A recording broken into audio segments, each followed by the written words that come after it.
Welcome back to another episode of Wheelgun Wednesday, and today's episode of Wheelgun Wednesday is going to be a follow-up video on the Taurus 856s, specifically the Taurus 856 Defender, seen right here, in that two-tone gray and black with the VZ Taurus bowl-marked grips. This is a really nice mid-sized defensive revolver, chambered in 38 Special Plus P. And then this right here is the Taurus 856 Ultra-lite. So this has an aluminum alloy frame, this one right here with the 2-inch barrel. The Defender model has a 3-inch barrel. MSRP on the Ultra-lite is $425, and MSRP on the Defender model, the all-steel model, is $499. So very competitively priced, really good quality for what you're getting here for the price point. Pretty outstanding. I mean, you're comparing in this price point stuff like Charter Arms, EA, Windicators, and like the Rock Island 206, that sort of stuff. That's like in this sort of price range or maybe a little bit less. And you really do step down in quality from these Tauruses if you go to any of those brands I just mentioned previously. Those ones, in my opinion, are a no-go. These are the sort of like bare minimum type deal, in my opinion, as far as quality levels, you guys. For a defensive type gun, I would take a Taurus over any of those other brands. I just think that these are built a little bit better. I think these are even built a little bit better than the Rossi revolvers, and Rossi is owned by Taurus as well, if you guys didn't know.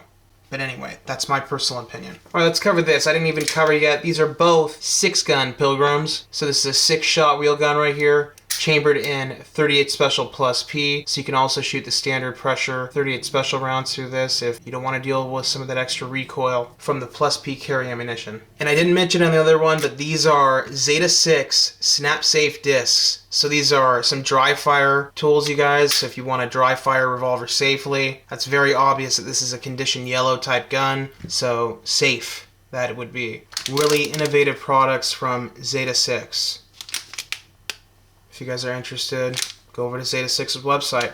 They also make really amazing speedloaders. This is the J pack specifically right here. So this is a J frame style one, so a 5-shot. They also make it in a K frame version, or the 6-shot, aka for these Tauruses right here, if you're interested. And again, that product is called the K-Pack. Made a video on it if you want to go look it up. Really innovative product, loading 3 at a time, speed strip style. Again, carries inside of each other 2 different strips. So you got 12 rounds right here if it was a version of a K-Pack.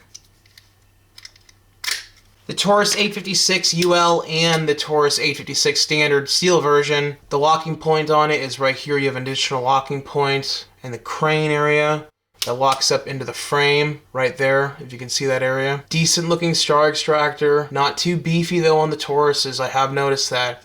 If you look at some other revolvers out there, you'll notice that this area of the star extractor looks a bit better on some of your higher end wheel guns. One of the things I really like about these new Tauruses is no lock. No lock on the hammer, no Hillary hole style lock above your cylinder release. Again, this is a push forward style cylinder release, just like your Smith & Wessons.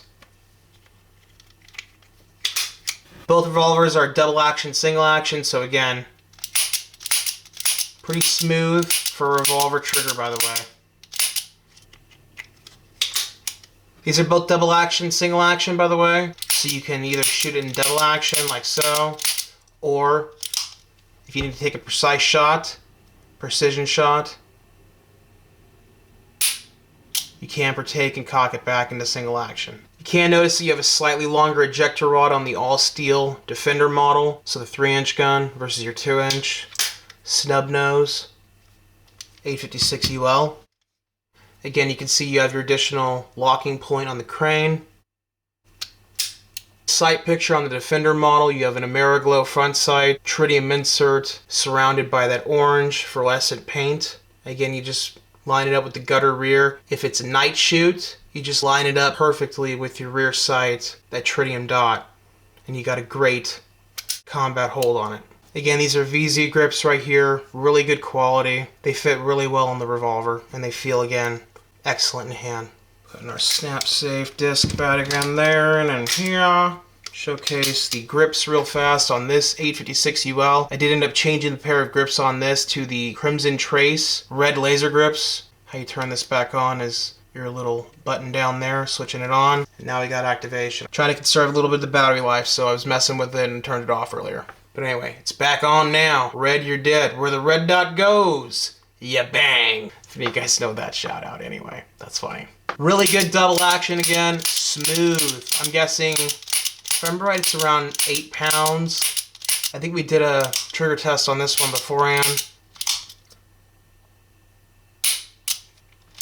It's about a 4.5 pound, maybe 5 pound trigger in single action. Let's try it out.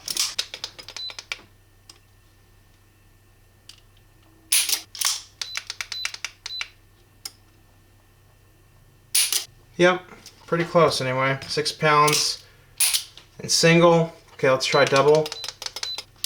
11-10. Wow. It doesn't feel that stout, this trigger, but I guess it is. That I'm used to a heavier trigger pull. Okay, so we're going to stop that one. So expect your double action to be around 10 to 12 pounds. Your single action, if you're lucky, around 5 pounds. If you're not lucky, around 6 to 7. Good trigger though. How's your lockup?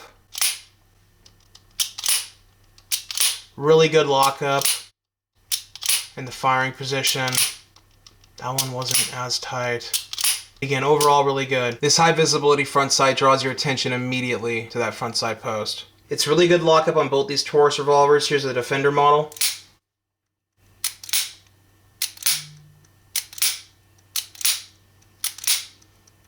A little bit of movement on that one.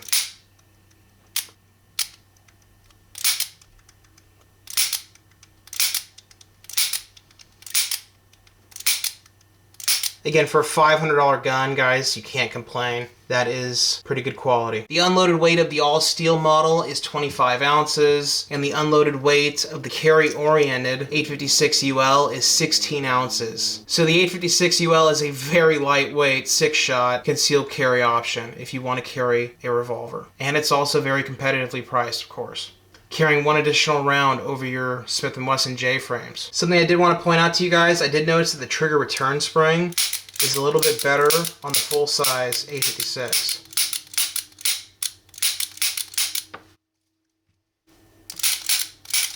So that's something interesting to know. Really nice high-quality pistols, both made in Brazil. Brazil is putting out some quality stuff overall. Again, I think that the Taurus revolvers are a bit higher quality than the Rossies. That's just my opinion, you guys. Again, it's owned by the same company now. I just think they do a bit of a better job at Taurus, and of course, I've handled a couple of their executive grades, so I know the kind of quality levels that they can put out, and again, they're doing a really good only between these two revolvers, if I only had to pick one and I had to leave the other one behind, it would be the 856 Defender. This is kind of like a Joel gun, you know what I'm saying, guys? The Last of Us. If it was chambered in 357 Magnum, this definitely would be the Joel gun right here. Outstanding option. I love the 3-inch variation. It's a good, quick sight acquisition, well balanced. Love the longer ejector rod, love the better trigger, the better return spring. This one again has an amazing sight picture. And this revolver had a more ergonomic grip out of box. I did not like the stock grip that came on the UL model. But this VZ grip right here, this G10 grip, is outstanding. Feels really phenomenal in hand. These two side by side. Anyway, I appreciate y'all watching. I hope you enjoyed this follow-up covering the Taurus 856 models. These are quality, affordable revolvers if you're interested in picking up a 6-shot wheel gun.